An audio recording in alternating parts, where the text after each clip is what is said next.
Good evening, I'm Adrienne Arsenault. Andrew is off. Tonight, unrest in Wisconsin turns deadly. 2 people killed, an armed teenager arrested for murder. As Kenosha rages over the police shooting of a black man, a reckoning over race takes hold across the United States. Toronto police are cleared in the death of a black woman that sparked protests across this country. We're absolutely disgusted with the outcome. Justice wasn't served today. The storm is being called unsurvivable. Hundreds of thousands are now trying to flee in the middle of a pandemic. We got turned down for buses because my mother has corona. Ottawa gives the provinces $2 billion for back to school. We need to see reduced class sizes. So is it enough? And dealing with an outbreak in the classroom. We have the safest and the most cautious plan in the entire country. What it would take to shut a whole school down. This is The National. 3 days after the police shooting of a black man, Jacob Blake, there are competing calls for calm and protests in Wisconsin this evening after the deadly violence on the streets overnight.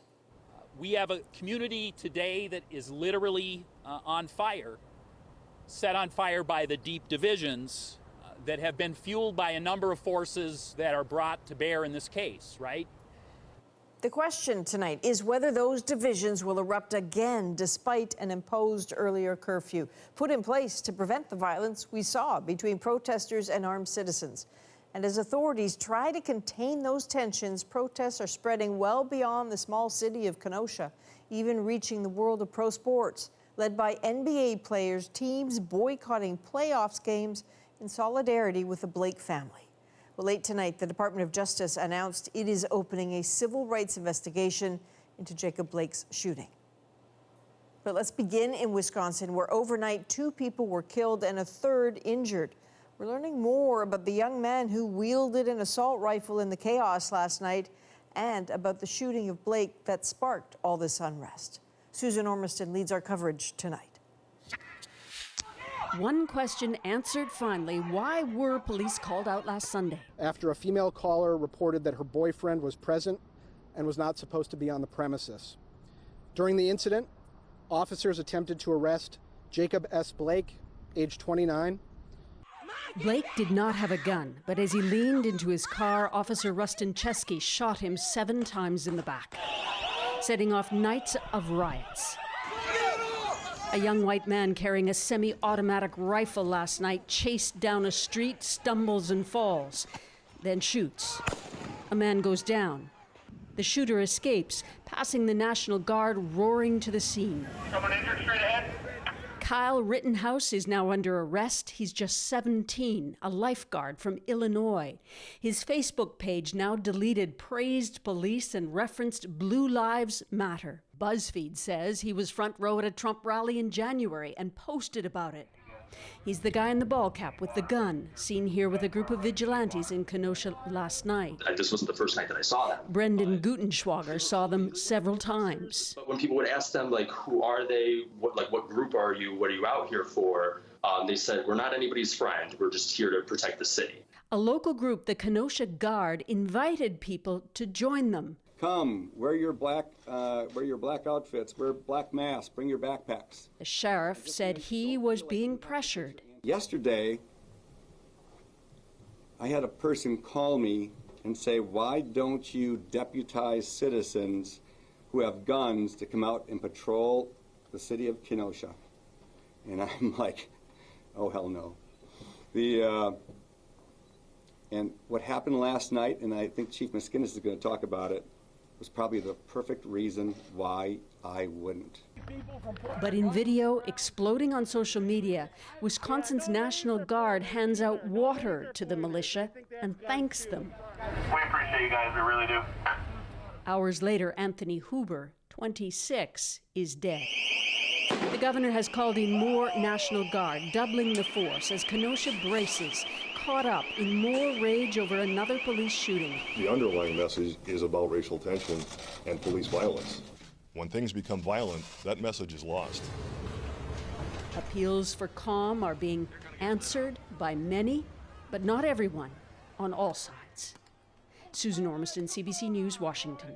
The violence in Wisconsin looms large over the Republican National Convention, which is now in its third night, delivering a message that's already playing a big role: law and order, the same message Donald Trump campaigned on 4 years ago. Paul Hunter explains. With fencing going up around the White House again today amid worries demonstrations planned for Friday could get out of hand again. The violence that's shaken Wisconsin may be 1,000 kilometers away, but in a sense, it's front and center as the Republican National Convention holds events in the U.S. Capitol. Consider some of what's been emphasized here this week. So defunding the police is not an option. Everything starts with safety and security. President Trump is the law and order president. And will always support law enforcement and your right to keep and bear arms. It's been clear Republicans want to underline, if Americans want to find a way past threats of violence, real or perceived, the only answer is Trump. Even that couple from St. Louis who waved their guns at Black Lives Matter demonstrators marching peacefully last month were given screen time at the convention and on message. No matter where you live, your family will not be safe in the radical Democrats' America. But as Republicans wait to hear from Donald Trump tomorrow night, consider the summer of 2016 when U.S. streets then saw demonstrations after the shootings of Black Americans and violence in turn against police. There can be no prosperity without law and order. Only he said then candidate Trump can turn that around.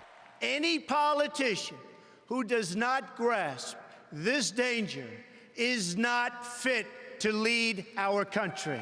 Now, 4 years into his presidency, little has changed in Trump's tone, nor on U.S. streets. Is this what we want America to be? Is this the country we should be? Joe Biden, who's pledged to reform U.S. policing, today released this video. His message focused on what he told the family of Jacob Blake in Wisconsin. And I told them justice must and will be done. So, Paul, tonight's headliner was Vice President Mike Pence. What did he have to say on this? Yeah, well, it was more than 20 minutes into his speech, but when he got to it, Mike Pence, echoed the message that we've been hearing all week at the convention, that Donald Trump is the only way forward for those who, want to have their president guarantee the safety and security of this country's people from, as Mike Pence put it tonight, the rioting and the looting. Here's a clip. The violence must stop, whether in Minneapolis, Portland, or Kenosha. Too many heroes have died defending our freedom to see Americans strike each other down. We will have law and order on the streets of this country for every American of every race and creed and color. And again, this is all in the shadow of what's playing out in Wisconsin tonight.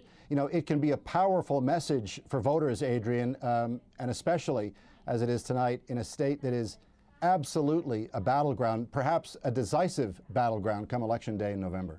All right, thank you, Paul. Paul Hunter in Washington tonight.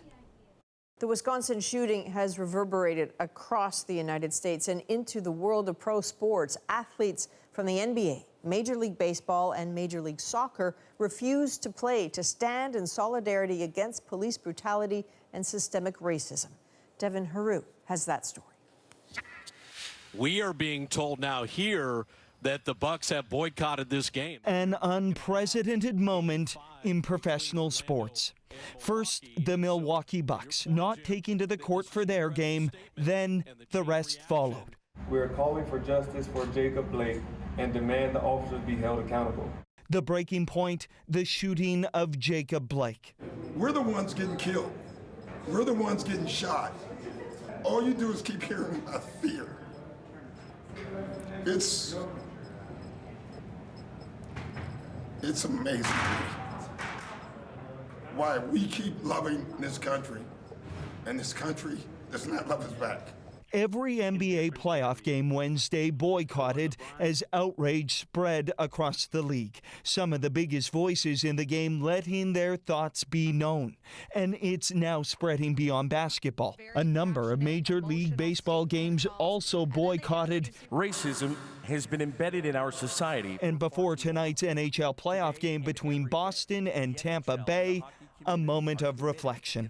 There's always time in everyone's life when you have to stand up and raise your hand and be accounted for. You can't stand in the back and be silent. You can't hope and wish this go away. The defending champion Toronto Raptors, the first to suggest this was coming.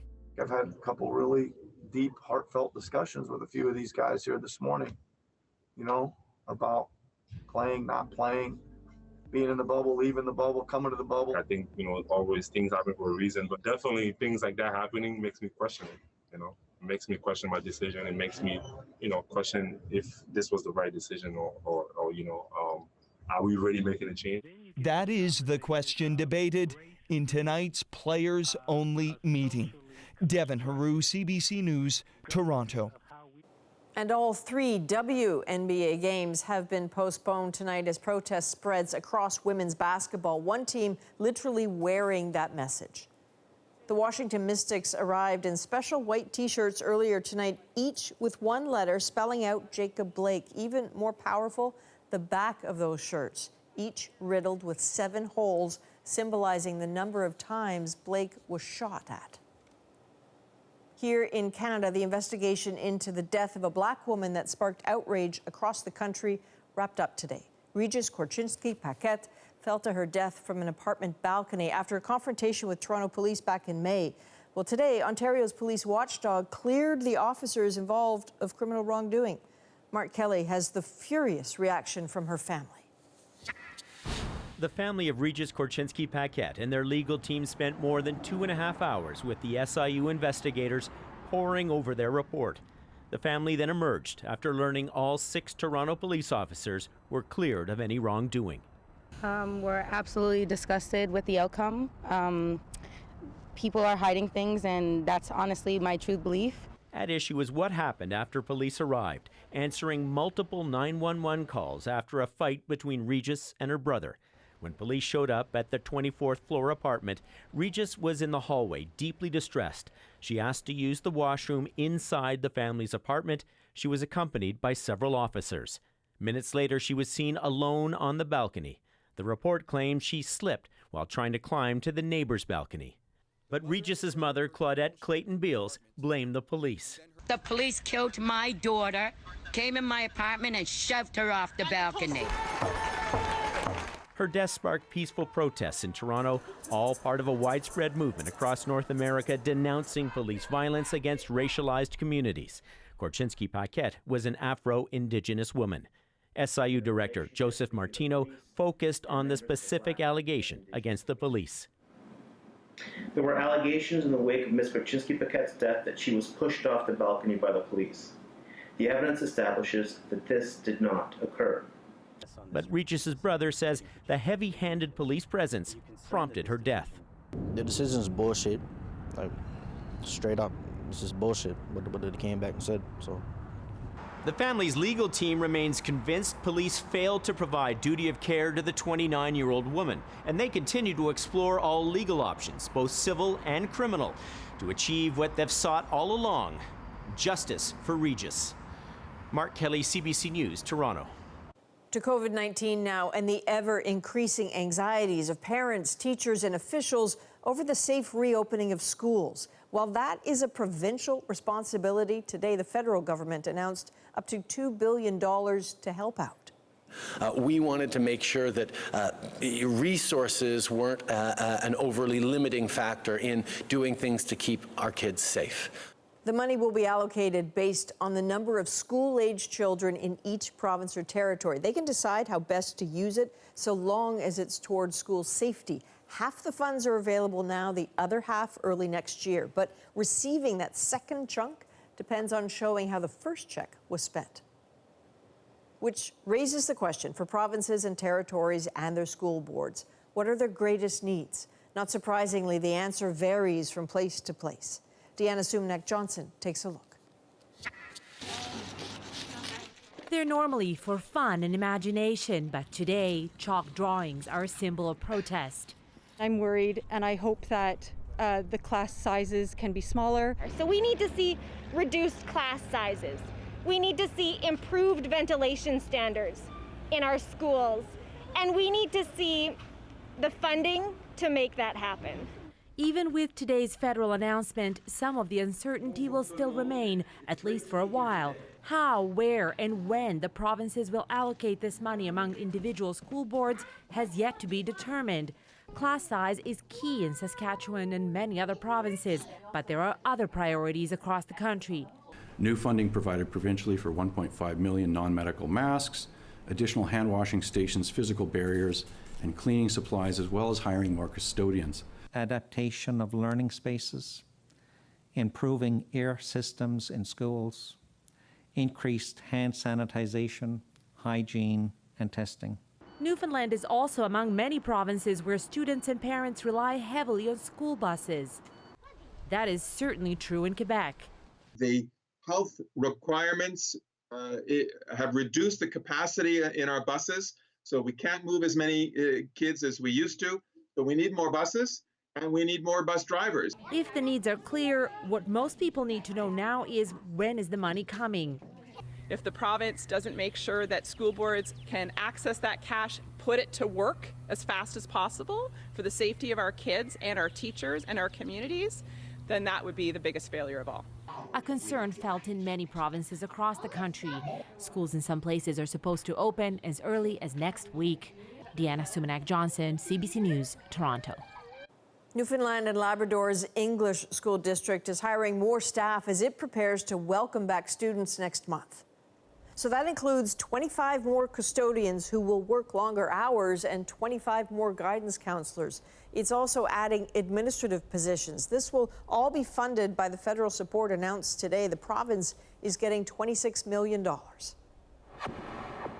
And all 60 of British Columbia's school districts have now released their back-to-school plans. Many are moving to a quarterly system, teaching students fewer subjects a day for blocks of time. Some large secondary schools will also offer a blend of in-class and distance learning. Student orientation starts September the 10th.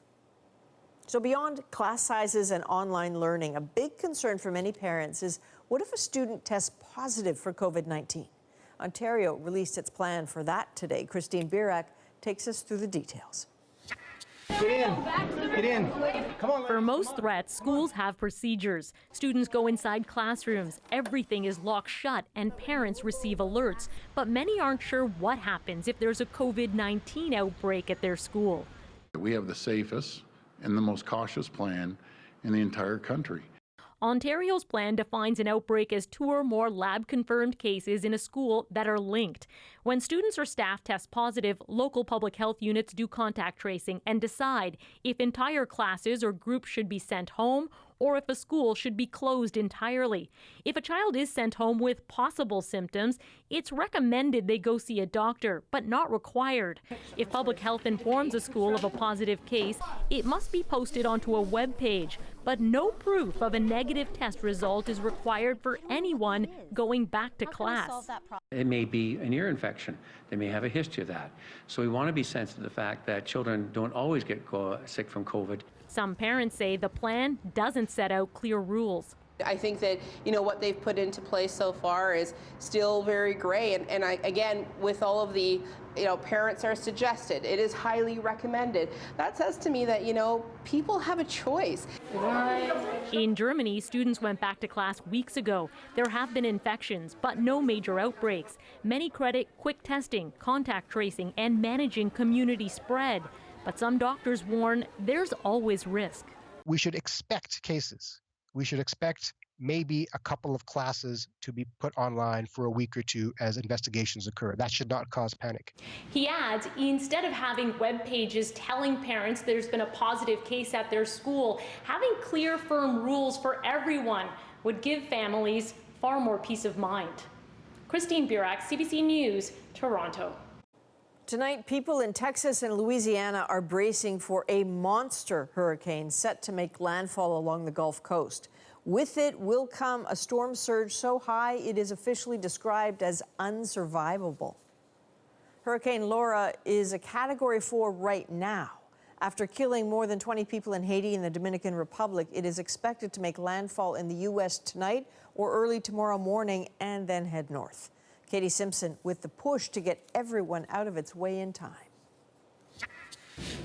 The view from space, the only way to really get a sense right now of just how powerful this storm is. Hurricane Laura growing in size and intensity over the Gulf on the approach to the Texas-Louisiana border. 500,000 people have been ordered to leave ahead of the country's first major storm of the season. You're going to hear the word unsurvivable to describe the storm surge that we are expecting. That unsurvivable storm surge could reach 6 meters and travel 50 kilometers inland. It's the kind of power that has the potential to carve a swath of damage so severe, even experts are having a hard time describing it. I was trying to think of the right words. Catastrophic, life-threatening. Buildings and homes are being boarded up, sandbags filled in the hopes of staving off the worst. We was gonna stay, but when they said Category 4, that was it. Even though the house supposed to be, nah, I don't think so. People in both states have lived this trauma before. Hurricane Harvey caused billions of dollars in damage in Texas 3 years ago, and this week marks the 15th anniversary of Hurricane Katrina. Making things all the more complicated this time is COVID. The evacuation process has been especially difficult for the sick. I have called 2 numbers, and we got turned down for buses because my mother has corona. Emergency shelters are supposed to follow physical distancing practices, but there is still fear this storm will make the ongoing public health crisis worse, adding to the misery of 2 states hit brutally hard by the pandemic. Katie Simpson, CBC News, Washington. A Toronto area woman has been arrested for allegedly trying to join ISIS.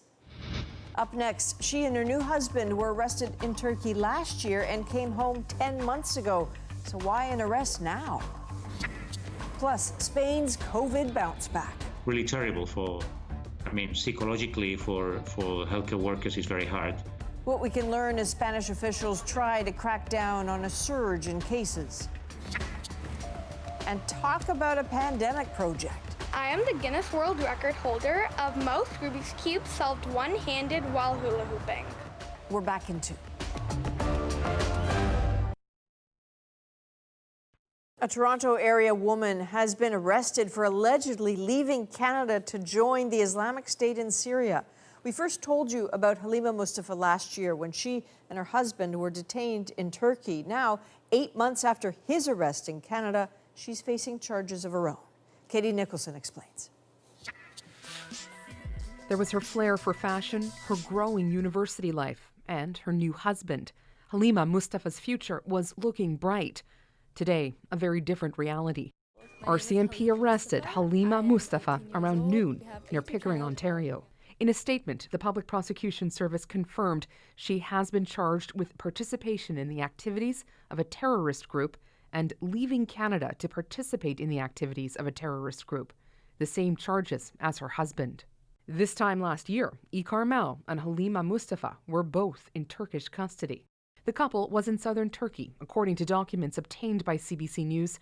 Family alerted the authorities that they were afraid the newlyweds had become radicalized and were about to slip across the border into Syria and join ISIS. Canada brought them home in October. 2 months later, Mal was arrested on 2 terror-related charges. He's been in custody ever since. Since then, court has heard details about why Mal was arrested, but that information is protected by a publication ban.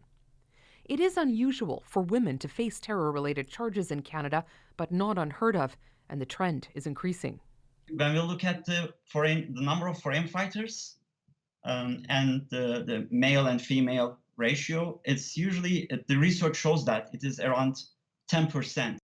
As to why Mustafa is being charged now, He says that investigations into alleged foreign fighters are complicated and involve multiple international agencies. Mustafa is scheduled to appear in court Thursday morning. That's also when we're expected to hear more from RCMP. Katie Nicholson, CBC News, Toronto. The Australian man who murdered 51 worshippers at 2 mosques in Christchurch, New Zealand last year has received an unprecedented sentence. He will spend life in prison without the possibility of parole. It is the harshest sentence allowed by law in New Zealand. It's the first time it's been imposed. The attacks targeting people at prayer led to a ban on most semi-automatic weapons in the country. 90 survivors and victims were heard during the 4-day sentencing. Next on The National, in depth on the story gripping the United States and much of the world tonight. The deadly reaction to Black Lives Matter protests in the U.S. It comes as Republicans hammer home a law and order message at the RNC. Next, with a little more than 2 months to go until the election, our America Votes panel on what is changing in the United States tonight and how it will affect the vote on November the 3rd.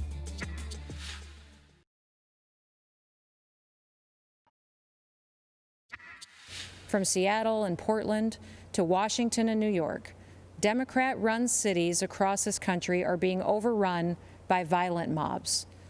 So that is a message we have heard from speakers at the Republican National Convention all week, including tonight. A picture of 2 Americas and a stark contrast to ongoing calls for racial justice in the streets of the United States.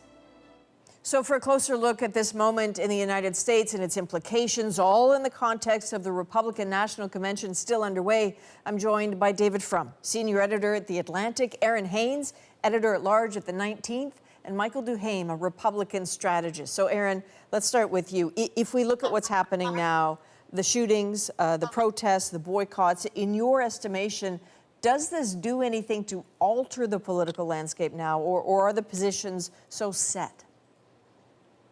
Well, I think what it does is that it shows that the national reckoning on race is happening, whether the Republican National Convention wants to acknowledge it or not. The convention opened this week as Jacob Blake was shot by police in Kenosha, Wisconsin. And the situation on the ground in Wisconsin has been escalating, even as the president and his surrogates have really not addressed either that shooting or the larger issue of systemic inequality in policing. You had the Democratic nominee, Joe Biden, saying that he's met with or spoken with the family today, addressing these issues. But I think that what is apparent is that this election is existential for a lot of the Black voters that I talk to, and they are wanting to hear from whoever is going to be the next president about what their plan is to keep them safe in the dual pandemics of coronavirus and systemic inequality. Okay, so we're on night 3 of this convention, 1 more to go. As a Republican strategist, Michael, what do you think this moment changes for Republicans in particular? Well, I think there has to be some acknowledgement of it. I think there are many Republicans who, and independents who maybe reluctantly voted for the president last time, seeing him as a better alternative to Hillary Clinton, but also do have major issues with some of the kind of the racism that's been out there, and systemically want to deal with it and don't want to see themselves as part of a racist party. And I think the Republicans have tried to address that a bit during this convention, but they do need to do more of it. I think Tim Scott, Daniel Cameron were excellent speakers and did show that, but I do think there has to be an acknowledgement of that. And you mentioned coronavirus. That also, I think, needs to be a bit more front and center during the next 2 nights, I think. But if we stay on the matter of the outrage in the United States over what's happening right now, I hear what you're all saying, but David, how top of mind do you think this is for the electorate? Do you have any sense of gauging that and whether it will stay top of mind? Well, we're hearing from both parties that they are seeing crime and disorder creep into the top 5 issues. Back in the 1970s, when the United States was gripped by a crime wave, crime was often in one of the top 3 places. In the 1990s and 2000s, it dropped. It was never even one of the top 10. And now it's back. Now, we don't exactly know what voters mean when they say crime is top of mind. But these disturbances, the police brutality, the killings, and then the riots and the scenes of burning and violence, certainly the Republicans think that is one of their few good issues going into 2020. Well, certainly that's where they're putting a lot of money in their advertising into criminal justice matters. As a viewer of the RNC, it looks like they're trying very hard to reach out to African Americans. I mean, visually, Hispanic Americans, suburban women. Aaron, do you see that? No. Like, what's your sense of that strategy? I mean, sure. Optically, you do have, some diversity in the lineup this week. People of color, women, kind of front and center. But that does not match the rhetoric or the policy or the reality of the last 4 years of this administration. And Adrian, I would just say, that there is a very easy solution to, anyone who would take issue with the scenes of destruction of property or violence happening in the streets and cities across the country, and that is simply to stop killing unarmed Black people in this country. That is the issue that these people have taken to the streets for several months now. That is, or several years, if I'm being honest. That is why you see athletes protesting in this moment, literally walking off the court rather than continue to entertain people in this moment of tragedy and trauma. Because, they are trying to raise awareness around the fact that even in the midst of a pandemic, Black people are unrelentingly being shot and killed by law enforcement, without reason. And when, just listening to what you talk about in terms of who they've put on display and who they've offered, as speakers, are these demographics, I hate to talk about people as demographics, but politically, Michael, are these people actually in play for Republicans? It doesn't serve anyone well if Republicans don't try to win African American votes. It doesn't serve anybody well. I think it's important for people to compete for votes, and I think Republicans, what they need to do is not give up and trying to do better. If we get 10% of the African American vote, Republicans should be trying to get 15% or 20% the next time and try to grow it. We have to talk about other parts of our platform that, quite frankly, haven't gotten a lot of play in the last 4 years in terms of improving equality for all, improving education for all. And a big part of it is again, showing that we care. People aren't going to care what you know until they know that you care. And I think for Republicans, I think Melania Trump was one of the few speakers last night to really address what was going on, certainly with the pandemic, and showing that empathy and appreciation, and understanding, and trying to walk in someone else's shoes is incredibly important. And I think that needs to come across. David, I can sort of feel you trying to climb through the screen at the moment. When you ask questions about strategy, it's very important to understand President Trump and the people around him are not fully rational actors. They don't exactly have, they have impulses. They have strategies too, but the strategies always lose their impulses. The president, as Melania Trump said about the president, he always shares what he thinks. If he despises you, if he disrespects you, he doesn't conceal that. And that is the real message. And so the formal message of, hey, before coronavirus wrecked the economy, the employment situation for Black Americans was good. The employment situation for women was good. The employment situation for that's said, but that's not what is communicated. People are very, very alert to all the verbal and nonverbal ways that it is communicated, whether they're treated with respect. A number of the speeches on the previous nights where they tried to reach out to these minority groups, one of the big arguments that was made was, minority viewer, you are wrong. You're in a plantation. If you don't think well of President Trump, that's not his fault. That's your fault. You should know better. You should be smarter. Now, that's not how you win anyone's vote. You don't tell them they're wrong. You try to showcase things about your candidate that remind them of why they liked him. He's been president for 4 years. You can't sell him at this point. You can only activate something that's there. And if there's nothing there, if there's been 4 years of contempt, 4 years of maltreatment, you're not going to change anybody's mind. And putting faces on the screen actually, in a way, backfires, because it becomes one more show of contempt, because it raises the question in the viewer's mind, do they think I'm that gullible? So we don't have much time left, and Aaron, I'd like to put something to you. You talked about sort of the dual crises, including the pandemic. When I look at the RNC, there seems to be no visual representation of COVID. What do you make of that? Right. Well, I mean, the president has said that he is ready to move on from the pandemic, even though the pandemic has certainly not moved on from the United States. But listen, I mean, we know that women are not only the majority of the electorate, but they're the majority of the people who are being impacted by and responding to coronavirus. And we know that our Black people are being disproportionately killed by this coronavirus and are also being disproportionately affected economically.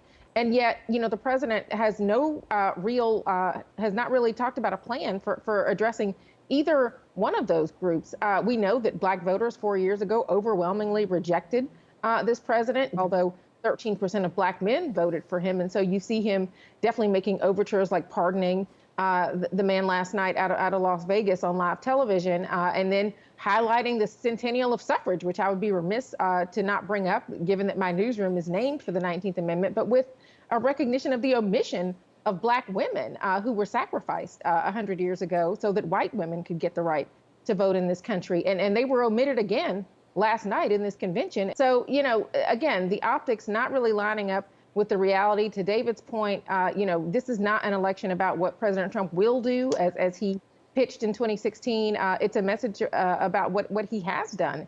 And voters, particularly women and people of color who, are seeing that and evaluating that for themselves, are seeing a message that is at odds with many of their lived realities. All right, all of you, thank you very much. David Frum, Aaron Haynes, Michael Duhane, thank you. Next on The National, lessons from Spain. The country is beating back a COVID resurgence, how officials are changing their message. Plus, my chair, all the chairs have been marked, so we can only sit in certain seats. the first big summer blockbuster is officially at the box office. Will Tenet get people back in theaters?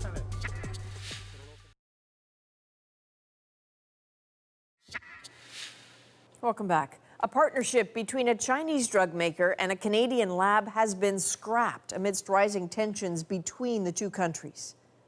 A team at Dalhousie University had partnered with Chinese company CanSino to begin testing of the promising vaccine in Canada back in May, but Chinese customs would not allow the vaccine to be shipped to Canada.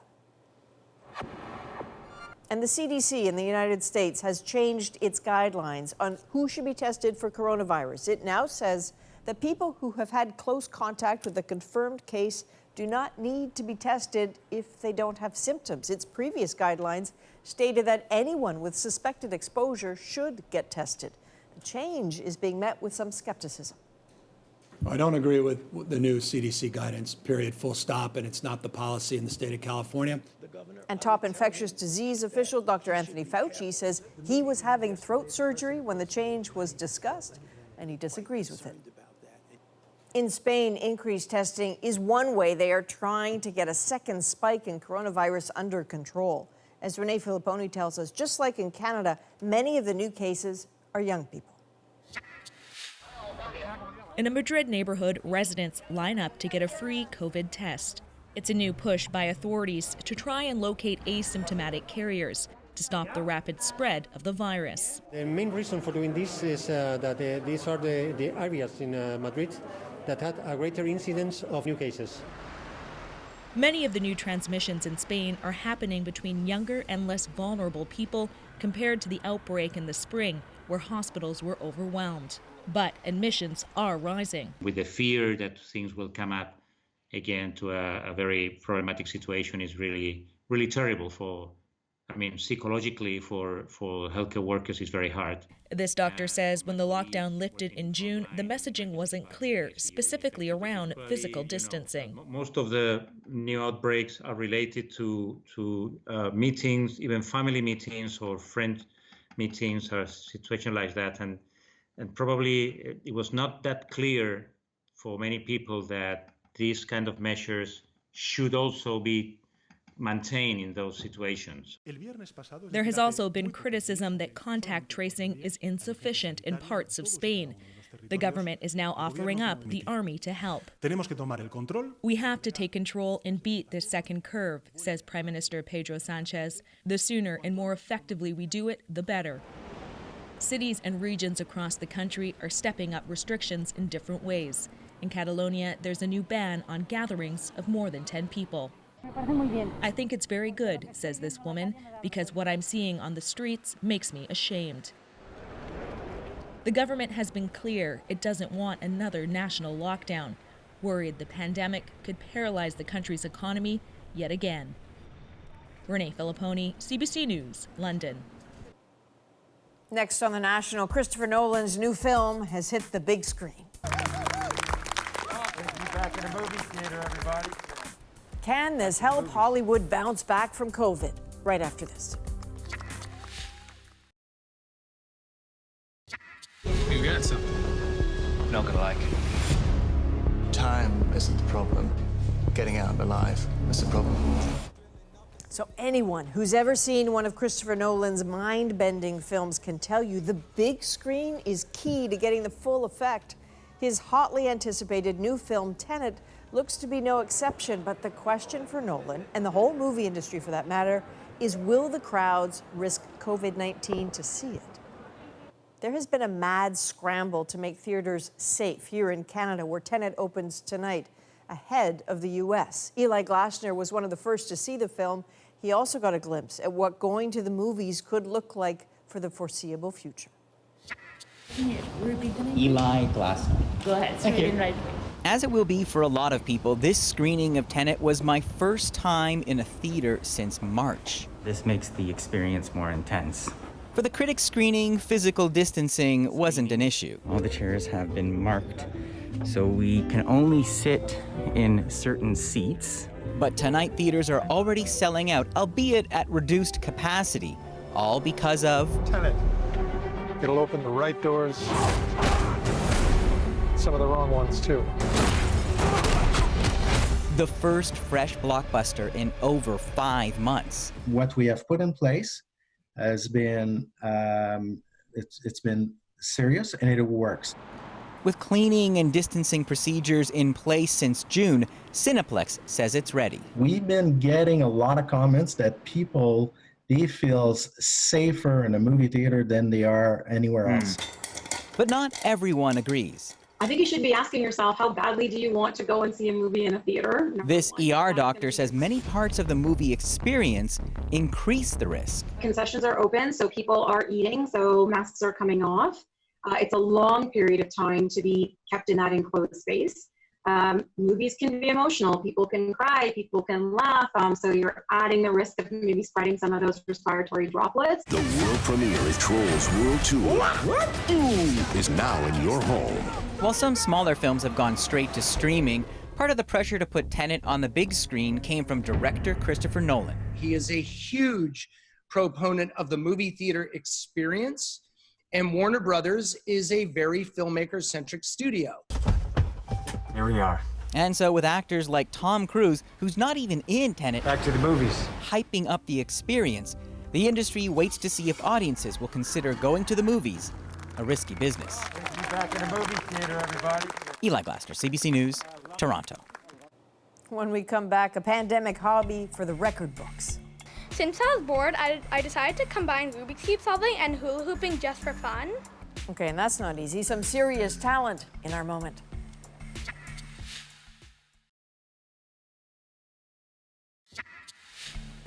Like so many of us, Sankvi Rathan got a little bit bored during the pandemic, so she decided just to learn a new skill, solving the Rubik's Cube, and then she added a twist or two. The Rubik's Cube on its own just wasn't challenging enough for her, so she tossed in a hula hoop and set a goal of breaking a world record, and that is our moment. I love Rubik's Cube solving and hula hooping separately, but just for fun, I decided to combine it together. I only started learning the Rubik's Cube early this year. Once I got good at it, my parents suggested we should apply for a Guinness World Record. So we emailed Guinness World Records, and they told us there was a record called most Rubik's Cubes solved one-handed while hula hooping, and the record was 25 cubes. I was just like, wow, maybe I could break that. The first time I did it, I was like around the record, I was like around 25. Like about 20 to 25 cubes, but when I like actually got better, I was like at 30 to 35. I only practiced during this pandemic. It only took about 3 to 4 months. I always like a challenge instead of just keeping it simple. It's more fun to just take it up to the next level. I would like to achieve more records in the future. Ever since I found out that I could do a Guinness World Record, I just want to achieve something big and be an inspiration to everyone. Well, no kidding, Sankhvi, that you are. So she says, as you've heard there, it's not that hard. I beg to differ, but anyway, she says hula hooping is just shaking your hips. It's maybe a little bit more than that. And she says she's figured out an exact algorithm to solve the cubes and just works me faster and faster each time. Call me, let me know what it is, because I still can't do one. That is a national for Wednesday, August 26th. Good night.